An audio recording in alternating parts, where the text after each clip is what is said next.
이 시간은 현대 기독교 교리의 변질이 얼마나 심각한가 이것을 생각해 보도록 하겠습니다. 제가 오늘 보여드릴 책은 이 칼 헨리의 기독교 기본 교리, 신앙의 기초를 세우는 기독교 기본 교리라는 책입니다. 책 제목을 보면 어떻습니까? 아주 이 기독교 신학에 정말 신앙의 기초를 세워주는 멋진 책처럼 보이지만은 이 안에 일반적으로 눈치챌 수 없는 아주 교묘한 그런 속임수가 있습니다.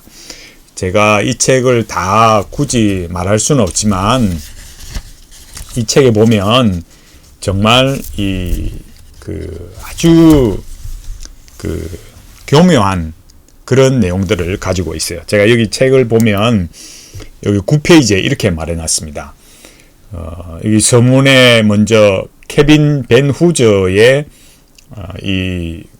서문인데 제목이 가장 위대한 세대와 미래의 복음주의 신학을 위해 그들이 남긴 유산 이렇게 해놨습니다. 그러면서 9페이지에 보면 복음주의 신학 20세기 중반의 상황 이렇게 해놨어요. 우선 이 글들은 헤럴드 오켄가가 1947년에 처음으로 신복음주의 운동이라고 명명한 초기의 통찰들이 담긴 보물이다. 신학적 진보주의자들과 대화하기를 거부하고 사회 정의와 관련된 일에 동참하지도 않으려 한 근본주의자들과 달리 오켄가는 복음의 진리를 전가하는 길로서 학문과 사회에 동참하는 새로운 신학적 보수 복음주의 세대를 요청했다. 이렇게 말하고 있어요.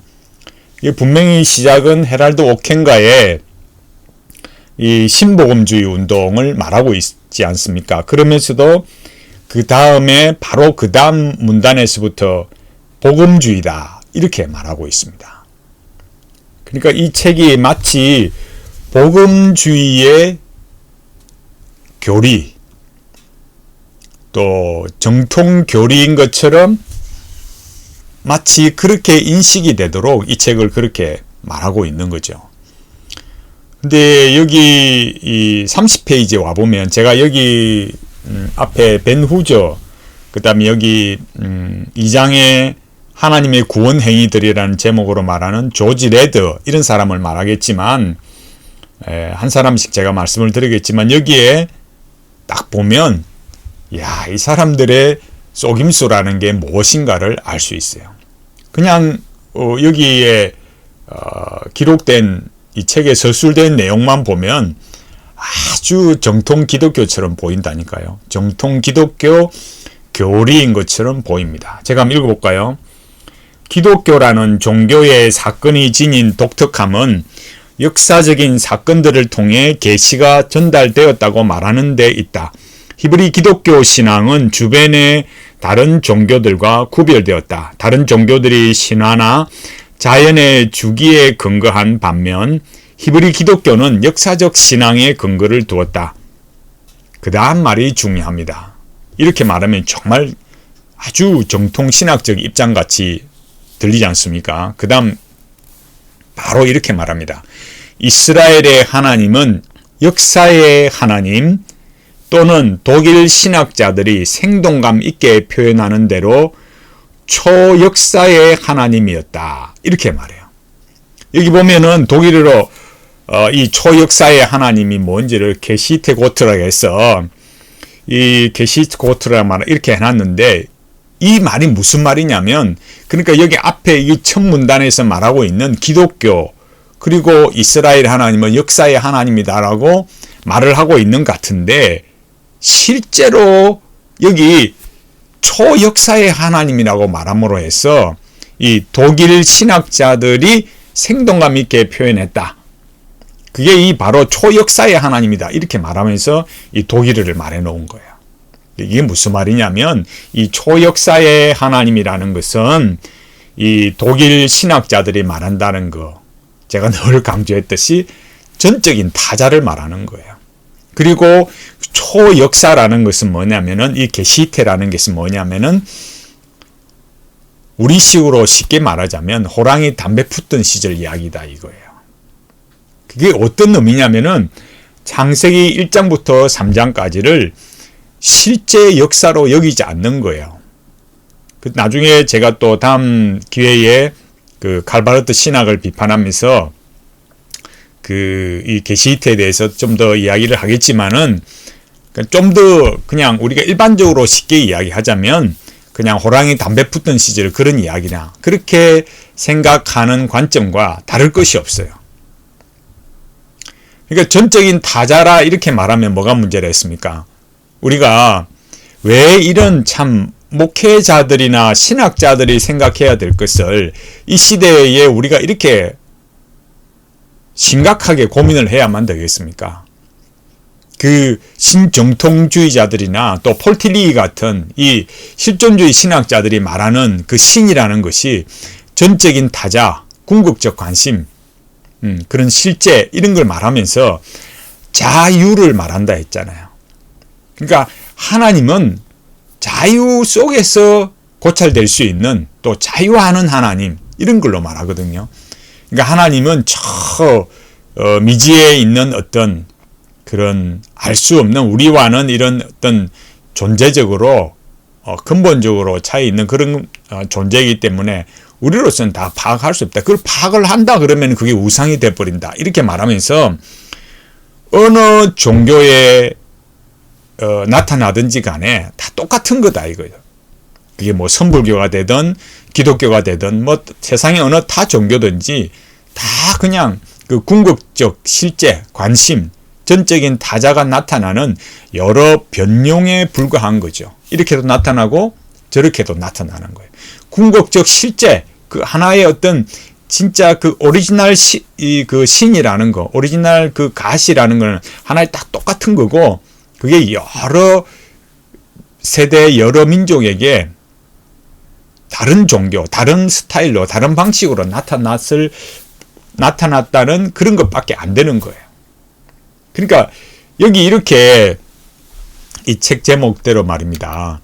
기독교 기본 교리 이렇게 말해 놓으니까 마치 아주 그 정통 교리인 것처럼 보이지만 실제로는 그렇지 않다라는 거예요. 여기 이 말하고 있는 이 조지 엘던 레드라는 사람, 이 1911년부터 1982년도에서 이 하버드 대학에서 박사학위 받고 풀러 신학교에서 가르친 침례교 신학자인데 여기 보면 중요한 내용을 말하고 있잖아요. 그 캘리포니아 파사데나에서 풀러 신학교에서 신약 주석학 교수였으니까 뭐 풀러의 신학이라는 게 어떤 건지 우리는 대충 알잖아요. 그러니까 여기 종말론 같은 경우도 역사적 전천년설, 그 다음에 여기 아주 중요한 말을 하죠. 개혁주의 구원관을 반대했다. 그러면서 기독교 강요 다음으로 가장 많이 영향력 있는 책이라고 마크 노리 말하면서 신약 성경 신학 이렇게 말을 하고 있는데 이 개혁주의 구원관을 반대한다는 거 결국 다 이런 사람들이 말하는 것들은 그런 자유의지 개념으로 갈 수밖에 없는 거죠. 자, 여기서 이제 그 다음 우리가 중요하게 알아야 되는 것은 앞에 나왔던 이 서문을 썼던 벤 후저거든요. 이 벤 후저라는 걸 보면 이 사람 케빈 벤 후저인데 재신화와 신학 방법론 이걸 말하는 사람이에요. 이게 무슨 말이냐? 이 논문의 이 초록을 보면 이 논문 초록에 뭐라고 나와 있냐면은 이 재신화와 신학이라는 것은 불트만의 비신화론을 비평하고 포스트 바르트 입장에서 성서적 신적 소통 행위의 타당성과 실제성을 천명하기 위해 주장한 것이다. 그래서 여기 벤 후저가 주장하는 재신화론에 대해서 뭐 이렇게 이야기한다고 말하고 있어요.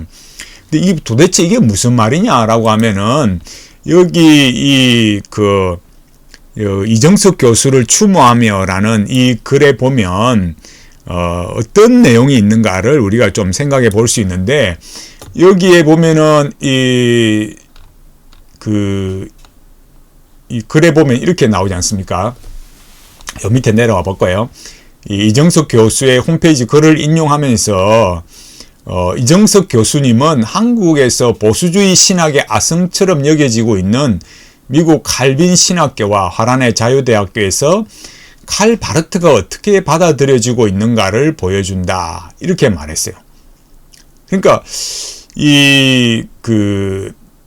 이미 이 글 내용이라는 게 결국 뭐냐면 미국 칼빈 신학교, 우리 한국에서 볼 때는 칼빈 신학에서 뭐 박사학위 따고 왔다 이렇게 말하면은 굉장히 이렇게 높이 사잖아요. 뭐 물론 모든 분야의 모든 사람이 다 뭐 잘못됐다 이런 얘기를 말하는 건 아니지만, 그러나 이 블로그에서 보듯이 이정석 교수가 이 칼빈 신학교를 어떻게 보고 있느냐, 칼빈 신학교 여기 보듯이 밑줄 되어 있잖아요. 칼빈 신학교에서 바르트는 보다 균형 있게 언급되었으며 이렇게 말하고 있어요. 또 화란 대학교에서 자기를 지도한 에그몬드 교수는 화란 독일 스위스 중심으로 한 바르트 학계의 지도적인 신학자였다. 이거 얼마나 여러분 심각합니까? 이미 칼빈 신학교, 화란의 대학교가 어떻다고요? 그냥 칼바르트에 다 점령을 당한 거예요. 화란 자유대학교가. 우리 고시내에서는 특히 화란 자유대학에 다녀온 분들을 높이 삽니다.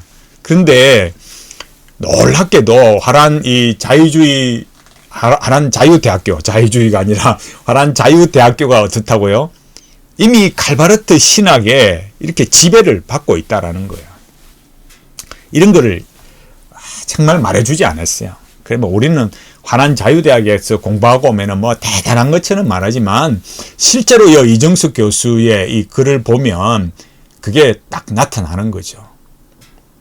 그러니까 이 신학의 변질이라는 것이 참 그렇게 정통 신학을 추구했던 이 화란의 자유대학이나 미국의 칼빈 신학교가 이 칼바르트의 신정통주의 신학에 다 끝이 나버리는 거예요. 제가 늘 말했듯이 이런 것들이 이 신론의 변질이 와서 끝나버리는 거예요. 여기 보면은 여기 중요한 이름이 등장하는데 그의 여기서 잠깐 미국 근본주의의 기수 역할을 했던 웨스트민스터 신학교는 어떨까? 그러니까 앞에 말했던 거 어떻습니까? 미국 칼빈 신학교, 화란 자유대학교, 뭐 입에 익숙해가지고 그러는데 화란의 자유대학교. 그러니까 여기 보면 어떠냐? 그러면은 그런 데는 칼바르트에 점령당했고, 그럼 미국의 정말 이 정통 신학의 기수 역할을 했던 웨스트민스터 신학교는 어찌 됐느냐? 이렇게 말해요. 나는 다른 건 모르겠고 이 학교에서 교육학 석사를 하신 복음주의 신학자 한 사람의 글을 상당히 좋아한다. 그의 이름은 이 블로그에서 가끔 언급한 바 있는 케빈 벤 후저다. 이렇게 말했어요. 그러니까 요 책, 기독교 기본 교리라는 이 책에 이 지금 서론을 쓴 사람 그죠? 이 서론을 쓴 사람이 뭐라 했다고요? 여기에 이 케빈 벤 후저인데 그 사람이 뭐라 했느냐? 공공연하게 안티바르트를 부르짖었던 반틸의 영향이 강력한 학교에서 신학의 형성기를 보냈음에도 불구하고 그의 책들을 읽어보면 칼바르트가 가장 많이 인용되는 주요 증거라는 사실을 발견할 수 있다. 심지어 그는 칼바르트를 기독교 사상사에 몇 안 되는 신학의 거인으로 당연히 인정하고 있기조차 하다. 이렇게 말했어요. 그러니까 웨스트민스터 신학교도 칼빈 신학교도 화란의 자유대학교도 이미 칼바르트에 다 오염이 되고 지배를 받고 있다라는 거예요. 이런 이야기들을 하면은 뭐가 문제가 된다 했습니까? 그러니까 모차르트의 음악을 듣고 찌릿 하는 거나 성경 보고 찌릿 하는 거나 큐티 하면서 자기가 하나님의 음성 듣고 자기가 찌릿 하는 거나 다 똑같은 거예요. 이게 정말 심각한 일입니다. 그러니까 여기 여기 글 중에 또 하나 있는데, 화란 자유대학교에서 박사학위 논문을 쓴 과정을 소개한 걸 이렇게 했는데, 여기에서도 이 출처에 보면 이정석 풀로신학교 조직신학 교수해서 여기에 쭉 내용이 뭐냐라고 하면은, 여기에 이 박사 내용에 보면서 이 칼바르트의 세속화와 성화, 칼바르트의 성화론 연구와 한국교회의 상황적 적용, 이렇게 말했어요. 이런 글도 보면 어떻습니까? 그만큼 칼바르트를 이렇게 다루고 지배적인 걸 하고 있다라는 거예요. 앞서 말한 그 불트만의 비신화화론, 이런 게 뭐냐라고 이런 것들을 보면, 이 불트만이 뭐라고 그래요? 불트만이 말하는 것은 복음서들이 신화적 요소로 편집되어 있기 때문에 현대인들에게 선포하기 위해서는 선교적 목적을 위해서 그 신화적 요소들을 재해석해야 된다. 쉽게 말해서 뭡니까? 여기 뭐랍니까? 이 초자연적인 거, 이걸 다 없애버려야 된다 이거예요. 기적도 없고 무슨 천국이나 동정녀 탄생, 이런 거는 없다 이거예요. 여기 다 뭐냐? 이 복음서 기자들의 세계관과 신화적 신앙이 수용될 수 없다. 이게 불투만의 기본적 입장이에요. 그럼 그 뭐만 찾으면 되냐? 복음 속에 어떤 캐리그마가 있다. 그래서 자유주의 신학자들이 한 것처럼, 그러니까 그 복음서의 저자들이 썼던 그때의 그 세계관, 그 신학을, 거기에는 신화라는 이런 초자연적인 요소가 가미되어 있으니까 그거를 이 시대의 세계관으로 실존적으로 이해해서 다시 선포해야 된다. 이게 비신화예요. 그런데 이 칼바르트는 다시 그런 것을, 이제 여기 말했듯이 이 케빈 벤 후즈 같은 사람들은 어떻습니까? 포스트 칼바르트, 포스트 바르티안해서 이 죄신화론. 그래서 이제 이 뭐라 하냐면은, 신학이란 신에 대한 이론적 지식을 다룬 것이 아니라 인간의 신을 경험하는 것이다. 그러니까 여러분, 이 다른 요즘 신학 어떤 책들을 보면 인간이 신을 경험하는 거, 신을 경험하는 걸 그렇게 말하는 거예요. 그러니까 요즘 뭐 소위 복음주의라고 말하거나, 또 아니면 그 신학적인 뭐 어떤 이야기들을 할 때 뭐라고 말하냐면은, 그러니까 성경을 말할 때도 인간이 하나님을 경험한 것을 말하는 책이다, 이렇게 말하는 거예요. 이게 지금 현대 신학자들이 말하는 그런 관점을 가진 그 내용들입니다. 그러니까 이 그 재신화화, 칼바르트의 관점으로 그렇게 말한다는 것이 어떤 의미를 가지고 있느냐라는 것이 굉장히 중요한 거예요. 이런 내용들을 우리가 잘 봐야 되는 거죠. 제가 나중에 셰프의 책을 가지고 좀 더 설명을 할 거예요. 그러면 우리가 이 신복음주의자들의 그러니까 제가 지금 말씀드리려는 문제가 뭐겠습니까? 이 신복음주의자들이 이 책이 말하는 게 말이에요. 그러니까 기독교의 기본 교리라는 것이 사실은 자기들이 신복음주의자들인데, 그 신복음주의자들이 마치 복음주의인 것처럼, 그러니까 사람들에게 에반겔리즘, 복음주의다 이렇게 하면 너무 정통신학인 것처럼 포장이 되고 위장이 되어서 사람들을 많은 잘못된 교리들로 빠지게 하는 거예요. 이 책을 겉으로 읽으니까 일반적인 관점으로 우리가 보면 이 책이 뭐가 잘못됐다는 거야, 이런 거를 간파하기가 아주 어려워요. 그러니까 이 사람들의 신학과 방식들이 뭐냐, 이런 것들을 모르면 헷갈리는 거죠. 여기 제가 보여드리는 이 글이 보면은 이 신복음주의를 경계하라, 여기 나오는 일 다 제가 지금 말씀드릴 수 없고, 제가 나중에 이 부분을 읽어가면서 따로 제가 말씀을 드리고 싶은데, 이걸 얼마나 심각한지 반드시 알아야 돼요. 여기 보면은 신복음주의란 뭐냐라고 할 때 미국에서 20세기 초에 자유주의가 득세하고 정통 신학이 실패한 데죠. 대한 반발로 어떤 보수주의 신학 교육을 받은 소장 신학자들이 신학의 새 노선을 밟아 행진하기로 발족한 새 신학 운동이다. 신복음주의 신학의 교육기관으로는 1947년 캘리포니아주 파사데나의 풀러 신학교, 앞서 제가 말씀드렸잖아요. 이정숙 교수가 풀러 신학교의 그런 조직신학 교수 이렇게 했는데, 여기 보면은 파사데나의 풀러 신학교 설립되고 초대 교장에 헤럴드 존 아켄가 차기 교장, 에드워드 존 카넬 교수 중에 칼 헨리, 에버렛 해리슨 이런 사람들이 신복음주의를 유력하게 주장했다. 후에 칼 헨리는 풀러 신학교를 떠나 와싱턴에 크리스찬 투데이라는 기독교 잡지를 간행하여 신복음주의 확포에 크게 활동하여 왔다. 이렇게 말했어요.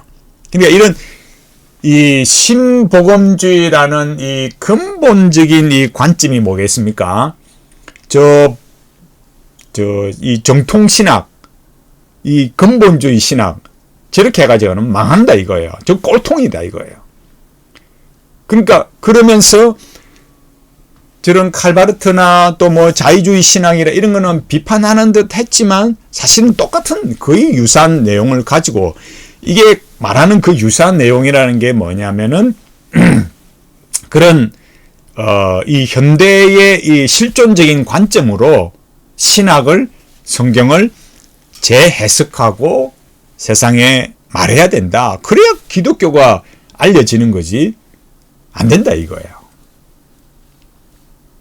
그리고 그런 내용들이 뭐냐면은 밑에 이렇게 내려와 보면 이 성경의 파괴적인 비평을 감행한다. 그러니까 이 자유주의 신학이 미국의 이 신학교를 강타하고 교회를 무너뜨릴 때, 제가 전에도 말씀드렸듯이 5번 선언서를 말씀했잖아요. 그 5번 선언서의 내용이 뭐라고요?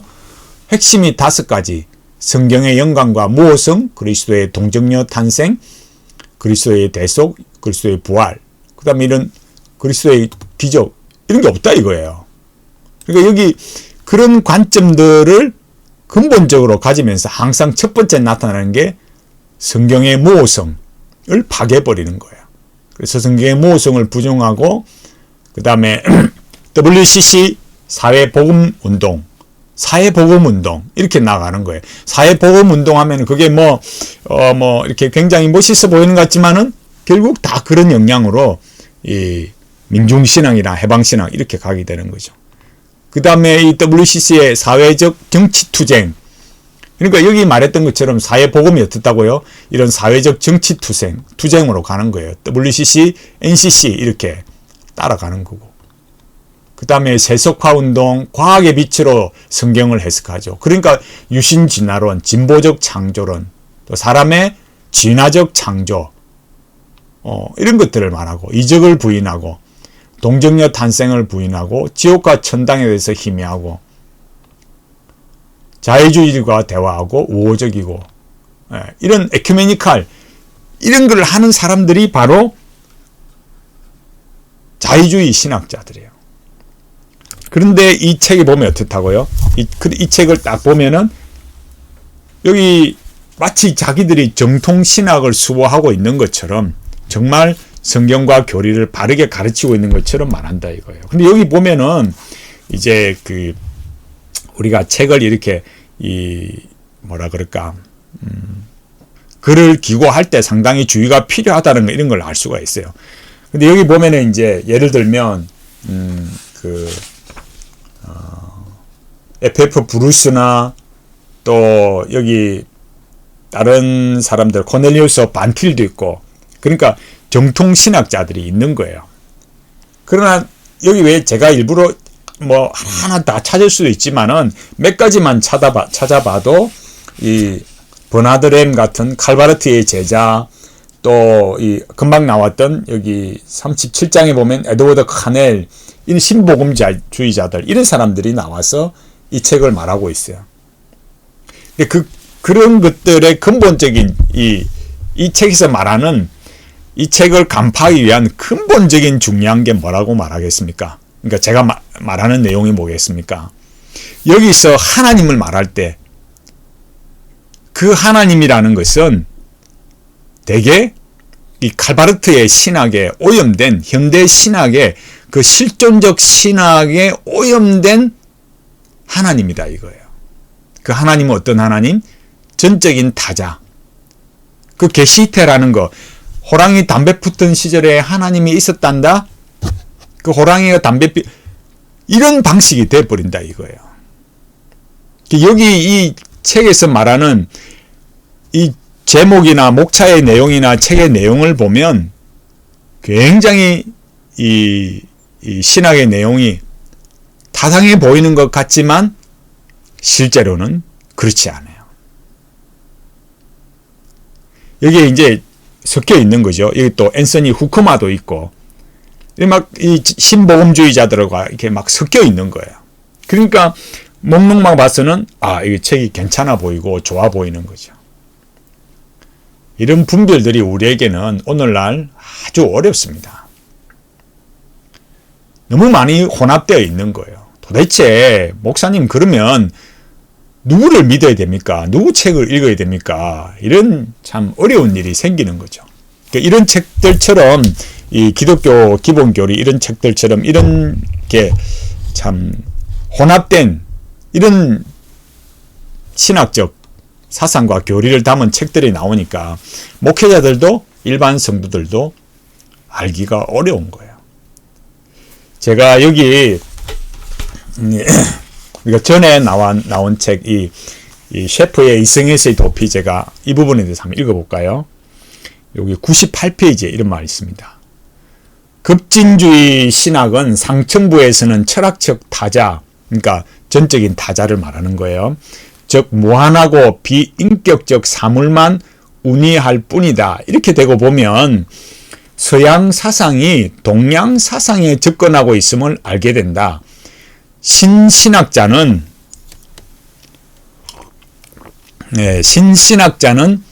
성경에 계시되고 종교개혁에서 말하는 유일하고 무한하신 인격적 하나님을 상실하였다. 현대적 사고방식을 따르는 자유주의 신학은 대용물로서 신이라는 단어만을 소유할 뿐이다 라는 거예요. 그러니까 이 책 이런 이 칼 헨리나 케빈 벤 후저 같은 이런 신칼빈주의자들이 신복음주의자들, 신칼빈주의가 아니고 신복음주의자들이 말하는 이런 교리의 신복음주의자들의 교리라는 것은 여기 이 셰프가 말하듯이 어떻습니까? 그냥 이 현대적 사고 방식에서 말하는 그런 신이지 여기 종교개혁에서 말하는 그런 유일하고 무한하고 인격적인 하나님이 아니라는 거예요. 쉽게 말해서 하나님이 다르다 이거예요. 성경이 말하는 하나님과 이 현대성의 이 현대의 이 실존주의자들의 그들이 생각하는 신이 완전히 다른 거예요. 그런데도 그 사람들은 하나님이라는 이름만 쓰고 있어요. 그러니까 이 미지에 있는 그 하나님을, 그 신을 말하니까 서양의 이런 사상이나 동양의 사상이나 다를 게 없어요. 그러니까 제가 전에도 말씀드렸듯이 결국 이 동서양의 하나가 되는 그런 방식이 뭐겠습니까? 영성이 되고 그 영성의 그 방식은 뭐가 될까요? 관상기도예요. 그런 걸 가르치는 시초가 뭐라고요? 큐티라니까요. 아무리 큐티하지 마세요라고 말을 해도 당신이 뭐 저기 큰 게 목사에 비해서 당신이 뭘 알아? 신학교 교수보다 당신이 똑똑해? 이런 말 하고 있으니까 뭐가 되겠어요? 그 큰 교회 목사님이 신학교 교수님이 이런 실체를 말해 주던가요? 안 해줍니다. 밥그릇 빼앗길 일을 누가 이야기해 주겠어요? 그러니까 여기 말하는 것처럼 여기 이런 구분들은 처음에 이승에서의 도피를 읽으면 상층부, 또 하층부 이런 이야기가 좀 익숙하지 않는데, 그러니까 이 하나님이라는 개념이 저 은총의 영역에 하나님이라는 것은 전적인 타자, 그 어떤 궁극적인 신으로서의 어떤 존재가 있어. 그 얘기는 하지만, 그러니까 결국 동양에서 말하는 공개념, 진아 이런 것들과 같은 거예요. 그리고 여기 제가 말했잖아요. 앞서 말했듯이 현대에 나오는 책들이 뭘 말한다고요? 그런 그 전적인 타자를 경험하는 것, 하나님을 경험하는 것, 그런 이야기들을 한다니까요. 그 하나님을 경험한다라는 것을 동양적 관점에서 뭐라 하느냐, 깨어 있습니다 라고 말한다니까요. 그게 깨달음이다. 이걸 우리가 분명하게 알아야 돼요. 그러니까 뭐 그게 영성일기에 나타나는 그런 거, 로렌서 수사, 그런 여러 많은 책들을 소개하면서 렉시오 디비나 관상기도 이런 걸 가르치고 있다고요. 그 실체가 얼마나 비성경적이고 반성경적인가 이런 것들을 분명히 알아야 됩니다. 그러니까 여기에 이 내용들을 이렇게 말하면서 여기에 100페이지에 셰프가 아주 그냥 핵심을 정확하게 말해줍니다. 이게 뭐라느냐, 100페이지 마지막 문단에서 이렇게 말해요. 최근 일부 복음주의자들이 명제의 옳고 그름을 판가름하는 것이 중요한 것이 아니라 그리스도와의 만남이 중요하다고 주장하고 있기 때문에 복음주의적 그리스도인은 주의하지 않으면 안 된다 라고 말하는 거예요. 그럼 여기 101페이지 이렇게 말합니다. 힌두교의 비슈누의 이름하에 만나는 것과 예수님을 만나는 것이 다를 것이 무엇인가? 또 이러한 말을 사용하지 않고 약물을 사용함으로써 어떤 체험을 추구하지 말라는 법이 어디 있는가? 라고 이렇게 말하는 거예요. 그러니까 하나님을 종교개혁이 말했던, 그러니까 성경에 있는 그대로의 하나님, 영원하시고 무한하시고 인격적인 그 하나님이 아니라 전적인 타자, 절대 타자, 그런 걸로 정해놓으니까 동양이나 서양이나 다 같은 신이 돼버리고, 중요한 것은 그 신을 만나는 거.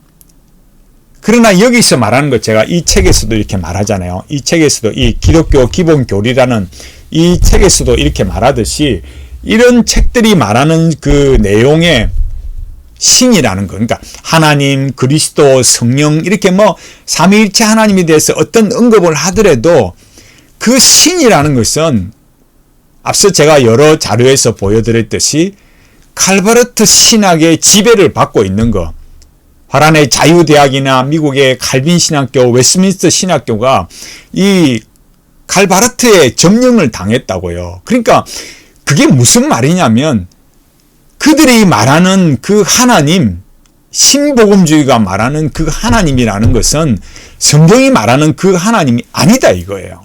그러면 뭐가 되겠습니까?